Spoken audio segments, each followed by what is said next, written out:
మెలకువ కలిగి ఉండాలి. మెలకువ రోజున చాలా ప్రమాదాలు జరుగుతూ ఉన్నాయి. మొన్న చూస్తే కేరళ ప్రపంచం అంతా ఎందులో ఉంది? నిద్రలో ఉంది. కేరళ ప్రపంచం అంతా ఏమైపోయింది?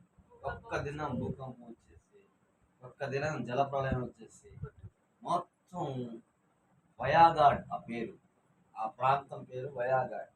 ఆ ప్రాంతం అంతా ఏమైపోయింది? చిన్న భిన్నమైపోయింది. వలస కూలీలు ఉన్నారు అక్కడ, ఆ దూర ప్రాంతాల నుంచి వెళ్ళిన వారు ఉన్నారు.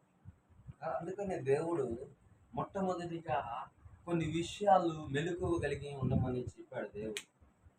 కొన్ని విషయాల్లో క్రైస్తవుడు మెలకువ కలిగి ఉండాలి. కొన్ని విషయాల్లో మెలకువను తెలుసుకోవాలి. మెలకువ కలిగి లేకపోతే ఈనాడు అనేకమైన ప్రమాదాలు పొంచి ఉన్నాయి, అనేకమైన